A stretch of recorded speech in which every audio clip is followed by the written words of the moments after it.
Assalamualaikum warahmatullahi wabarakatuh. Eh, Perkenalkan, kami kelompok yang akan membahas terkait digital collaboration tools menggunakan aplikasi Zoom. Perkenalkan, nama saya Raka Askalaskia. Saya Syafara Badrika Wira. Saya Fahmi Fatur Rahman. Dan saya Ronald. Oke, boleh lanjut. Jadi yang pertama, alasan utama kita memilih Zoom sebagai aplikasi yang kita akan bahas. Pertama adalah karena Zoom ini eh, sejak pandemi itu mulai masif digunakan sebagai sarana untuk bekerja, belajar, serta berorganisasi. Kemudian juga Zoom ini menjadi tools utama komunikasi daring sinkron secara global. Kemudian gak hanya itu, melihat maraknya penggunaan Zoom, kita juga perlu melihat evaluasi mendalam untuk mengetahui seperti apa efektivitas Zoom ini dalam kolaborasi digital. Di sini dikatakan kalau misalkan transformasi digital mengubah cara kita bekerja dan belajar. Dan Zoom ini berada di garis depan revolusi ini. Boleh di next?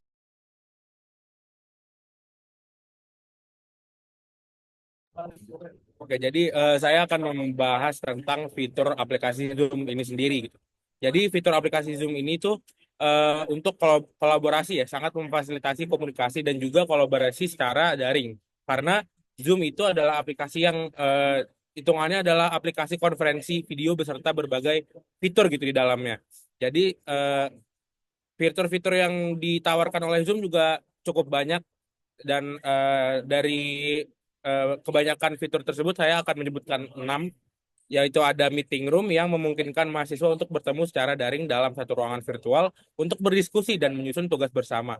Terus juga ada share screen atau screen sharing yang sedang kita gunakan saat ini gitu. Jadi ini adalah fasilitas untuk presentasi materi ataupun dokumen-dokumen yang kita demonstrasikan secara berbarengan atau secara kerjasama gitu. Terus juga ada breakout rooms.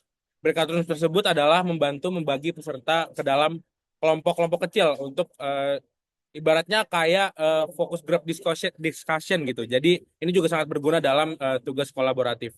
Terus juga ada chat dan file sharing yang bisa memungkinkan untuk bertukar pesan dan juga dokumen selama meeting ini berlangsung. Dan juga ada recording yang juga kita gunakan sekarang, yaitu untuk merekam dan mendokumentasi diskusi yang kita lakukan dan bisa diputar kembali.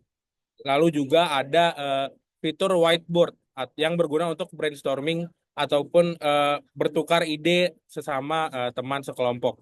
Dan sebenarnya masih banyak fitur-fitur lainnya di Zoom, tapi yang kita sebutkan hanya 6 ini saja. Boleh di next.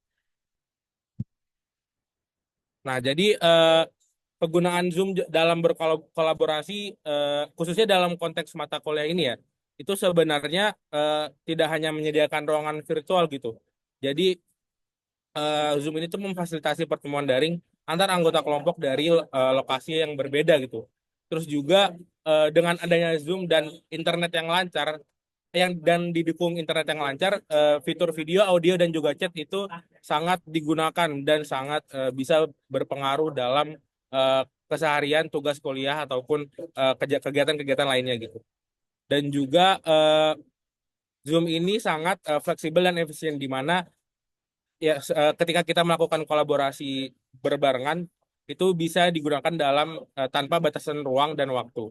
Dan juga dengan adanya Zoom, mahasiswa bisa belajar dan meningkatkan literasi digital mereka menggunakan teknologi yang bijak ini dan juga yang produktif ini gitu. Boleh di next.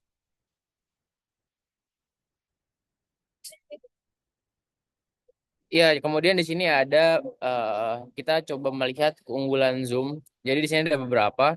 Yang pertama adalah user friendly karena memang Zoom ini sangat mudah digunakan untuk semua kalangan. Maka dari itu baik dari sekolah bahkan sekolah dasar, sekolah menengah pertama sampai sekolah menengah akhir pun sudah menggunakan Zoom sebagai alat untuk menjadi jawaban dari persoalan ketika pandemi kemarin. Kemudian juga stabil. Kualitas video dan audio di Zoom itu relatif cukup baik. Kemudian juga fiturnya sangat banyak tadi sudah dijelaskan. Terus juga bisa digunakan mulai dari 2 orang bahkan lebih hingga 1.000 peserta gitu. Dan juga ini bisa diakses dari HP, laptop ataupun tablet. Jadi sangat fleksibel. Boleh di next. Kemudian kekurangannya ada beberapa juga. Zoom ini sangat bergantung pada internet. Jadi kalau misalkan internet gak stabil otomatis banyak bakal makin banyak kendala-kendala yang terjadi di Zoom, baik suara nggak jelas ataupun gambarnya kabur atau ngeblur gitu. Kemudian juga kalau misalkan versi gratis, Zoom ini hanya mampu bertahan selama 40 menit, kecuali kita menggunakan Zoom yang premium. Terus juga dengan Zoom ini secara nggak langsung meminimalisir interaktifnya peserta yang ada di Zoom itu sendiri, berbeda dengan perkuliahan ataupun rapat yang diadakan secara langsung. Kemudian juga akan menjadi beban teknis bagi para pengguna baru karena mungkin tidak familiar dengan hal-hal tertentu yang ada di dalam Zoom. Boleh next? Nah, oke, selanjutnya saya akan membahas tentang fitur terbaru yang dihadirkan oleh Zoom. Seperti yang sudah dijelaskan oleh teman saya sebelumnya, bahwa ada beberapa fitur yang Zoom miliki, namun yang terbaru adalah fitur Zoom AI Companion. Zoom menghadirkan fitur ini, yaitu sebuah fitur berbasis kecerdasan buatan yang dirancang untuk meningkatkan efektivitas, terutama dalam kolaborasi daring. Terus beberapa kemampuan dari AI Companion ini, yang pertama ada ringkasan rapat otomatis yang memungkinkan untuk membuat catatan poin penting dan tugas rapat secara otomatis. Yang kedua juga ada klip video otomatis yang dapat menghasilkan potongan video dari bagian rapat yang penting-penting untuk memudahkan anggota memahami isi tanpa menonton ulang semua rekaman. Terus juga yang ketiga ada integrasi dengan aplikasi lainnya yang dapat mendukung menyalurkan tugas untuk ke dalam rapat tersebut, seperti dapat dihubungkan dengan Notion dan juga aplikasi lainnya. Dan terakhir ada analisis partisipasi dan ada diskusi. Hal ini dapat membantu untuk mengevaluasi dinamika diskusi seperti siapa yang aktif dan bagaimana suasana dalam keseluruhan uh, Zoom meeting tersebut. Boleh di next. Nah, selanjutnya juga ada beberapa masalah dalam penggunaan Zoom. Yang pertama itu ada koneksi internet yang tidak stabil yang sudah dijelaskan sebelumnya. Yang kemudian juga ada gangguan suara di mikrofon, seperti suara tidak terdengar jelas, noise dari peserta lain, atau mikrofon tidak berfungsi dengan baik. Yang ketiga adalah kendala teknis penggunaan fitur, seperti beberapa pengguna merasakan kesulitan, seperti dalam share screen atau breakout room atau whiteboard, di mana untuk melakukan tersebut ada minimum requirement untuk melakukan fitur tersebut. Terus yang keempat ada keamanan privasi Zoom, di mana dapat terjadi Zoom bombing atau uh, tanpa pengamanan yang tepat, server bisa saja dimasuki oleh orang lain atau diintervensi orang lain. Terus yang kelima ada kelelahan digital, seperti terlalu sering menggunakan Zoom menyebabkan kelelahan dan penurunan fokus. Dan yang keenam juga sudah disebutkan, yaitu keterbatasan interaksi sosial. Next. Selanjutnya ada tantangan di mana dengan adanya aplikasi Zoom yang mendorong kemudahan dalam mengakses informasi dan juga berkolaborasi, notifikasi-notifikasi dari media sosial lain justru dapat menjadi tantangan atau juga gangguan oleh pengguna aplikasi Zoom karena digunakannya melalui tablet, handphone, dan juga laptop seperti yang tadi sudah disampaikan oleh teman-teman saya. Lalu terdapat juga beberapa tantangan yang paling umum seperti koneksi internet dan kualitas audio atau video yang kurang baik dikarenakannya Zoom membutuhkan internet yang stabil. Lalu yang kedua ada Zoom fatigue atau kelelahan digital, di mana dengan adanya aplikasi Zoom yang memudahkan masyarakat untuk melakukan pertemuan secara daring, justru menyebabkan banyaknya rapat yang secara berturut-turut sehingga menyebabkan kelelahan digital.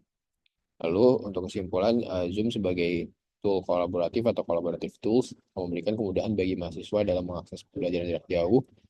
Lalu fitur-fitur seperti yang tadi disampaikan, breakout rooms, screen sharing, dan juga chat sangat mendukung kolaborasi dan juga interaksi antar masyarakat secara jarak jauh. Namun penggunaan Zoom juga menghadirkan sejumlah tantangan seperti Zoom fatigue, gangguan konsentrasi, dan lain-lain. Dan yang terakhir, sebagai mahasiswa, Zoom adalah solusi yang adaptif dan relevan di era digital.